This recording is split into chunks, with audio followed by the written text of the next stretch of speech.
What's happening, YouTube? It is Mike from the Hardcover Comic here. Comic fans, hope everyone's doing well. Let us know down below if you are. If you're not, I hope you have a quick and excellent recovery. This is Mike from the Hardcover Comic. Today I wanted to do a different kind of video where I'm just sort of going to talk about, I guess, the origins of the channel. I've had a few people reach out, ask, hey, why did you guys start this channel? How did it start? You know, how things have progressed over the years, because I think it's been like 5 years since this whole thing started. And so basically, going back, I guess, to my secret origin of comic books in general, I remember getting my first comic when I was probably 10 years old, 9 years old or so. It was an Amazing Spider-Man issue, the black suit one where I believe he meets Silver Sable. I'll put up an image here, but that was the first comic I ever got. Bought it in Streetsville, Ontario in Canada. My grandma bought it for me anyway, and that was sort of my first introduction to comics. And then I remember getting a few of those essential trade paperbacks, you know, where they were the black and white, collecting old stories from the 60s and whatnot. So that's sort of how I got into it, and that was probably like the year 2000 or so. But, you know, my reintroduction to them really was in high school when my friend, my best friend, I've known him for years and years, probably 15 years at this point, he introduced me. He told me, he's like, hey, man, you got to check out these stories. And he introduced me to The Dark Knight Returns, for one. And the second story, which Dark Knight Returns, I absolutely loved. Fantastic story. Still one of my favorite stories in comics in general. But Sinestro Core War and Blackest Night were the next two titles he told me about. He's like, dude, you got to check out Sinestro Core War. If you like it, you definitely need to read Blackest Night. And so I just remember binging those two stories like a maniac. So fantastic. I fondly remember those days. I mean, Sinestro Core War blew me away. I hadn't read any of the stuff Jeff Johns had done prior to that. You know, so I didn't know much about Green Lantern. I knew basics about Green Lantern, but nothing really particular. And anyway, Sinestro Core War really got me into it. I still vividly remember falling in love with the fight between Ion and Superboy Prime when they go into the cemetery. And there's that panel where Superboy Prime is just slamming Ion into a tombstone. And I was like, this is unbelievable. I had no idea that this is what modern day comics were like now. Having just read Essential book comics and the Essential trade paperbacks and read older stories from Marvel. And now DC was blowing my mind with this stuff. And so that sort of started spiraling a little bit, and I kept reading more and more comics, experiencing new stories. Really, and when it comes to hardcover comics, what really got me into those, this was probably about, you know, eight years ago or so at this point, a really long time, was I would watch videos on YouTube, you know, guys like Riley, and a few others. I'll obviously throw up names here because I don't remember them now. It's been years since I watched those videos, but I would watch them and I'd see their passion and I'd see their enjoyment of these stories. And they would talk about the stories, and then I'd see videos occasionally for these omnis that they would talk about. I was like, what is an omnibus? Turns out it's an epic book that collects an entire run from a creator or an entire series, whatever it may be. And I was hooked. I was hooked. I remember getting my first book was Uncanny X-Force by Rick Remender. That was the first omnibus I got. And then it was Animal Man by Grant Morrison. New X-Men. Started getting the Jeff Johns Green Lantern stuff as I was coming out. And I was getting more and more involved. And it went from like a single little shelf that was part of like my desk unit to like this behind me now. Over years, of course, it took years and years, but really, you know, I didn't make videos at the start. I would just read these comics, enjoy them, reread them, look for new books to buy, start pre-ordering things. You know, the game we all fall into, the rabbit hole we all fall down. I don't regret it at all. It's a fantastic rabbit hole to run down if you're going to, but that really got me going, was seeing other YouTube videos, seeing the passion and the excitement for these stories. And I definitely started feeling that myself. And, you know, after a certain period of time, I would, you know, whenever there were new books coming out, I'd look for an overview. I'd be like, what does this book look like? Is it worth my money? All that stuff. And eventually, you know, I was a university student who was able to get a lot of money accumulated really fast. And so I was able to start buying more and more books. And I remember just for fun, I started doing overviews. The account was we were not called the Hardcover Comic at that time. And at the same time, I should say, Matt is the other part of the Hardcover Comic, the other half of this channel. He and I were actually doing a podcast called Four Guys in a Comic, which was great. It was me and Matt and a couple other guys from the States who, you know, we would just talk shop, and then we'd have interviews. And you can still find all these podcasts. I believe they're all archived. You know, we'd interview guys like Jim Starlin, Tom Mandrake. The list goes on and on and on. I mean, so many amazing creators. Patrick Gleason, I'm pretty sure. Donnie Cates we spoke to as well. if I remember correct, that's right. Yeah, we spoke to a lot of people. It was absolutely sensational. Liam Sharp. I mean, it was so great. I geeked out so often on that podcast. The content isn't great. Some of us were relatively young, and then we had our creative differences with how the show was going, and so that kind of stopped happening.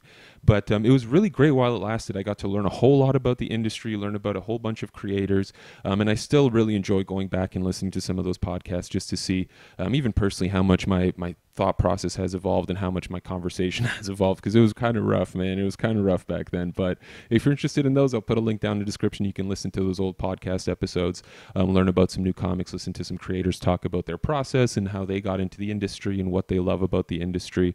It was fantastic. It was great. So anyway, that was happening concurrently. And then I started making these videos where I would just, whenever I got a new book, I'd do an overview, look over the book, look over the dust jacket. For the most part, they were stories I hadn't read yet, because I didn't have a huge background in comic books at that time. But I was doing whatever I could just so people, the audience, comic fans, could take a look at the book, make a decision based on what they saw in the video. And it was great. It was great. There was a little community forming, Joachim Comic Center.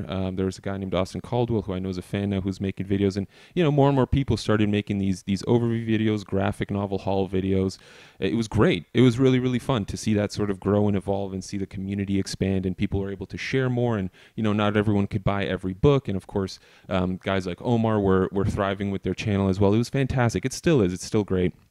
I love the comic community. Everyone's really nice, and for the most part. And it's great to share all these stories and experiences, especially now as books, get out of stock really quick. They go out of print. I think the industry's been getting bigger and bigger in terms of collected editions, but I started making these videos more and more and more, and over time, as I kept buying books, and eventually Matt said, "Hey, I'd like to get in on this with you. I think I've got some ideas. I get books too." And I got Matt into the whole omnibus deluxe edition thing, and I got him hooked, and for whatever that's worth, into custom binding and all that stuff. It's been really, really fun. It's been great having Matt, as a friend, this great friend. I've got to visit him in the States a few times. It's been fantastic going to Comic Cons, meeting more creators, guys we've spoken to on the podcast, meeting them face to face. For Four Guys in a Comic as well, we had our own booth at NovaCon in North Virginia, which was fun. It was great. We got to meet guys like Ming Chen, and it was awesome. It was a really good time doing Four Guys as well. But in terms of the hardcover comic, that's sort of where things happened. And as I grew up and left school and had to start working and start investing towards my future and making sure I can get a house in this crazy Mississauga, Ontario market, which is ridiculously wild in terms of real estate. But things like that, I had to stop buying books. I had to be very particular about my books, but I started to gain a more of an appreciation for the actual stories and the creators, and invest more time in analyzing the books and figuring out what books really mean something to me and why they mean something to me and how that reflects on me as a person. This is getting all very technical and psychological now, but anyway, I really enjoyed doing the channel. Of course, having Matt come in, and we'd do videos, together whenever we'd be together in the same place. He'd do overview for books that I hadn't picked up. I would do overviews for books that he hadn't picked up, and we'd have this nice back and forth going. It was really great. I took a little hiatus from the channel for a while, and Matt was able to take over and keep pumping out new content as I got my life together. And now, it's been really fun. I love doing these top 5 videos, these top 10s. Obviously the channel's had to evolve, as I can't pick up as many books as I would still like to, but there's a lot to talk about. There are a lot of little stories that I've picked up over the years that I've been very happy to be able to share with folks like you, hidden gem titles, top 5s that I've done, where I mention these books that are relatively small, and they're by creators that may be well known, but the stories themselves aren't. They may be from smaller publishers. They're not part of the big two, and it's been really fun. It's been a true joy for me, because those are the stories that I seem to gravitate to now. I love the huge events, and I love superhero comics, of course, but I do love the smaller stories. I love following creators and seeing their thought process change over years as they continue to write new and improved stories. But we wound up rebranding ourselves to the Hardcover Comic. As you can see here, we've even got merchandise now. We got shirts, man. We're getting some potential new logo designs, which is fantastic. And that's really what happened. We decided to call it the Hardcover Comic because that's our passion, is whether it's a custom bind, whether it's an official release. We love the hardcover comic format. We love that it preserves these stories potentially for a longer period of time, and it looks aesthetically better. You can have a nice shelf, you can have these beautiful volumes with dust jackets, things like that, of course, which is fantastic as opposed to just having boxes with bags and boards inside and single floppy comics. So that's why we've started, moving more towards the hardcover comic itself, and of course just talking about stories in general. At this point, we're not necessarily just tied to the hardcover comic, but that's what we are. That's who we are. THC on the YT, as we've said many times on our live streams.